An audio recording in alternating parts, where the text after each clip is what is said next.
Jar Oil. The company have filling stations across the country, and our rates are relatively cheaper than anyone else across the country. Jar Oil is the biggest producer and distributor of cement in the country with the most competitive prices in the market.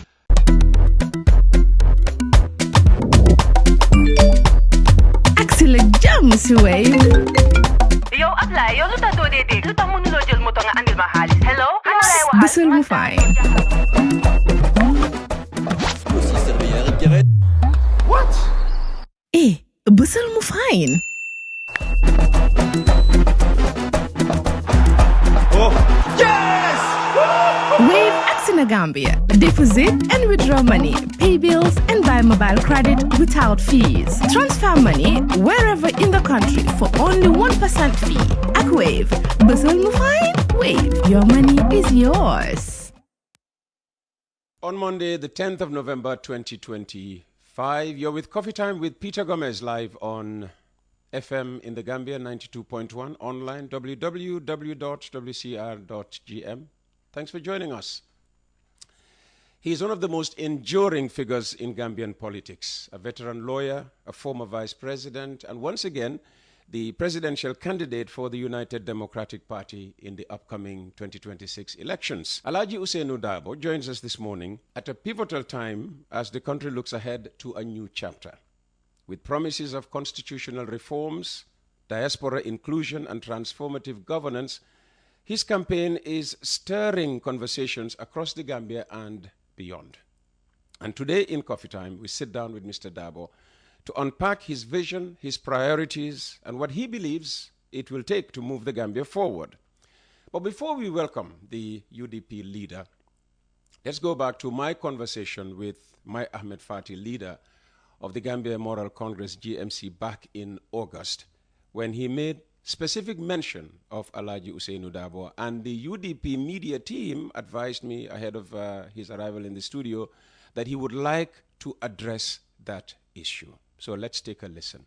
Spoken about the Constitution. Let me pick your brain on other issues that are out there in public discourse. The ID card issuance scheme, targeting Gambians abroad. Oh, goodness me, the government has come in for some heavy criticism. I mean, what do you think about allegations that it's all geared towards, tampering with elections next year? It's a false perception. It's a much ado about nothing. It's hula baloo. What are they saying? It's just bubbles. They're just creating an idea, fomenting an idea in the minds of the people in order to psychologically prepare them for an electoral defeat, so that when they are defeated, they can have the excuse to say that people were registered outside the country and they came in and voted en masse. This is why they people were registered outside the country who were not Gambian. Well, who are not, you cannot prove. Well, because that's what if a Gambian is registered outside the country and comes back to vote, that's legal. Yes, but the assumption, the atmosphere they are trying to build is that it is not only Gambians, but in fact non-Gambians, and are going to be, because they are talking about the procedure. Yeah, it is that qualification I was seeking to get. They are saying that the verification mechanism for citizenship is very tenuous in these circumstances. So they are building up in the minds of the public a possibility of an electoral defeat. And one of the justifications that are going to be used, we warn you, we told you that this was happening. And you see, the difference in terms of the victory has been secured through fraudulent ID card issuance outside the country. But let me just make one clarification here, very clearly. When I was Minister of Interior, we were not even thinking about elections then. And this time we were all a coalition government. When His Excellency, former Vice President Honorable Ousainou Darboe was then the Minister of Foreign Affairs, I have always believed that access to vital Gambian documents should be extended to all Gambians, both in the country and in the diaspora. It was part of my policy that I was driving at the ministry at the time. And there was a time when I and my technicians held a meeting at the Ministry of Foreign Affairs. I had already discussed this policy proposal with the president at the time, and he supported the idea. But it was necessary to involve the Minister of Foreign Affairs because they are the custodians of our diplomatic missions. So I had a meeting with the then Minister of Foreign Affairs, Honorable Darboe, at his office, myself together with the Director General of Immigration and my permanent secretary at the time. We held a meeting at his office on Marina Parade where I explained to him the intention of the ministry to start issuing identification cards to Gambians outside the country, and the intention of my ministry to position immigration officers within Gambian diplomatic stations so that they will be competent enough to issue ID cards to them. Because under Gambian law, a consular officer or another diplomat has no right to issue Gambian identity documents. It is the immigration department that can legally issue vital documents of that nature. So it would be necessary under law to have immigration officers stationed within Gambian diplomatic stations so they can continue to renew when your document expires, and they can issue documents to those who may have lost their own or who may not even have it, like those who may have gone through the back way, and do not have any Gambian identity documents, subject to laws, subject to verification mechanism. And this is why, at the time, we also suspended the issuance of ID cards. And we looked into the manner in which machine-readable passports, the MRP passports, can be further sanitized. And His Excellency, Honorable Darboe, will attest to this fact that such a meeting took place. So it is a long-standing policy of the Gambia government to issue ID cards to Gambians outside the country since 2017, since I was Minister of Interior. It is a continuation of that same policy, which culminated in implementation now. It needed funds. It needed pilot programming. You cannot do it all over the diaspora, but you can pilot it. You can start in 1 or 2, 3 countries. You see the efficacy of the policy. You make corrections, modifications. You make adjustments in implementation. Then you apply into different countries. Over a period of time, between 5 years to 10 years, then we would have established institutional framework and structures that would make it easy for every diplomatic mission of Gambia to issue these documents to every Gambian. I think it is what the Constitution says. And if I may read the relevant section of the Constitution, that says all Gambians are entitled to access to public service. That is what the Constitution states. So what the Gambia government is doing is in post ones of the Constitution, that is granting citizens the right to access public services. Public services, that is what it says so. We have just been listening to Ahmed Maifati, so let's now turn and welcome to Coffee Time this morning, Alhaji Darboe, an ex-pupil of that great high school in Banjul called St. Augustine's High School. Vera pro gratis. Yes. Yeah.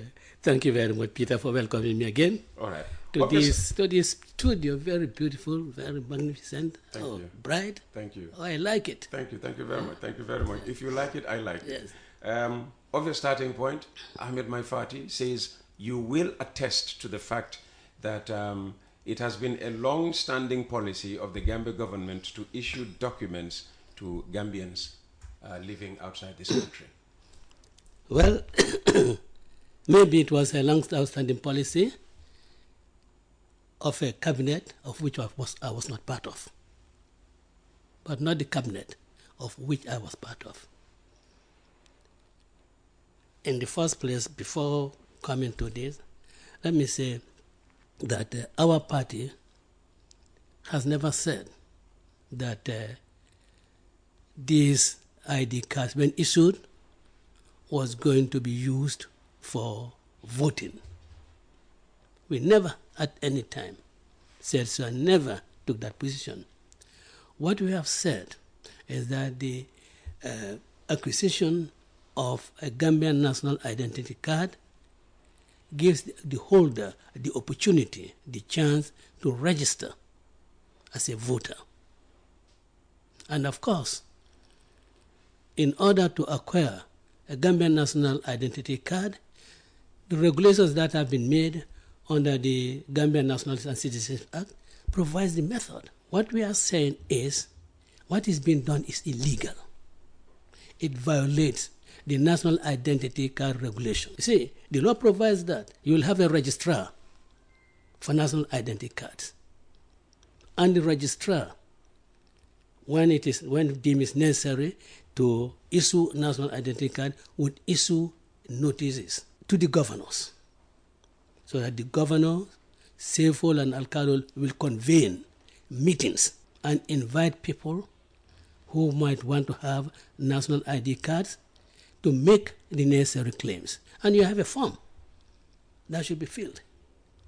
And that form must be authenticated by one, a National Assembly member, a Justice of the Peace, in the case of KMC and Banjul, the mayor or mayoress, Sefo Alcalde. Do you have any of those people in Mauritania? Do you have an Alcalde in Mauritania who will attest to the citizenship of the person who is claiming? And we are saying, look, the law, this is what the law provides for. So you cannot issue national identity cards outside of the Gambia, because if you do, you will be violating the law. And that has been our position.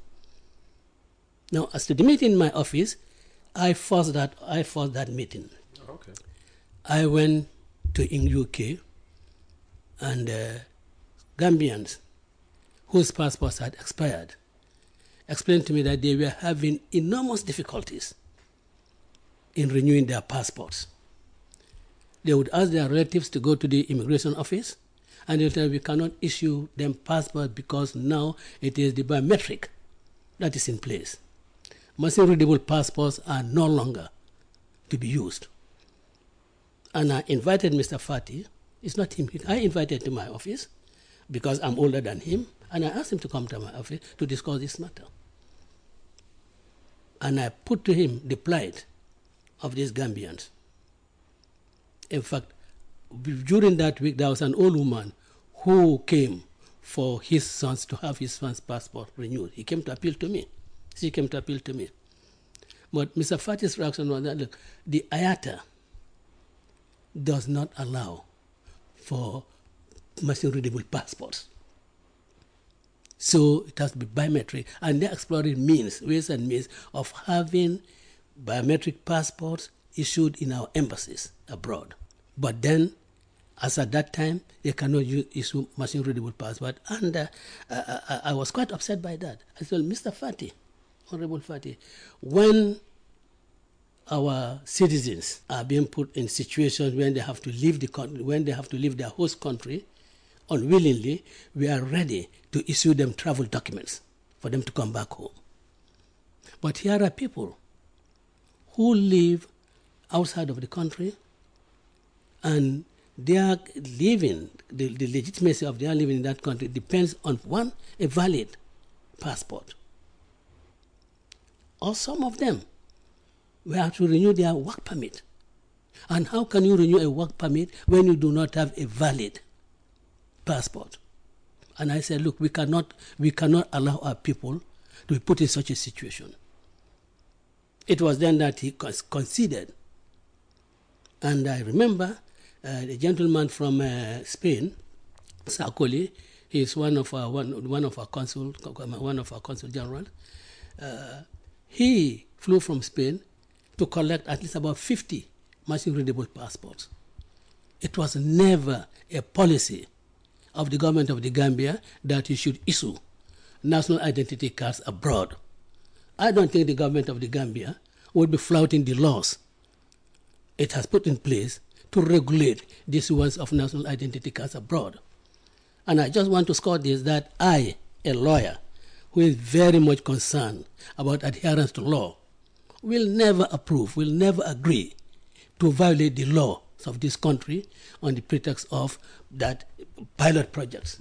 It's false, so but you see, we are in a season where people try to justify what is unjustifiable. How can you justify an illegality that it was a policy? And any policy that runs contrary to the law is not a policy. All policies must be in conformity with the law. And that, if ever that policy existed, it is not in accordance with the laws of this country, and is therefore a bad policy. And it is a policy that, if implemented, will really be running contrary to the law. So Mr. Fati, I think Mr. Fati is misled He's misleading the Gambian people, trying to justify, trying to justify an illegality. So and I'm surprised that, he as a lawyer, knowing what the Gambian National Citizenship Act provides for and the regulations, would readily agree to violate that law. I do not agree. I have never agreed to his violation, and I don't know how he would want to violate that law.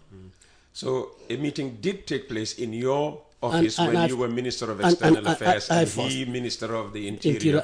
But that meeting was in respect of making it easier for the Gambia government to issue passports to Gambians abroad. And not the national identity card. Because apparently the conditions for acquiring the national identity card are more stringent than those for the national for the passport. Not the national identity card. And of course, their insistence for that, we have to give a biometric passport. We have to issue biometric passport and not much everybody passport, because these have been phasing out. But yes, even if they were to be phased out, you cannot allow our citizens to live in foreign lands without proper documentation. And they needed this to renew their work permits. They needed this to renew their immigration status.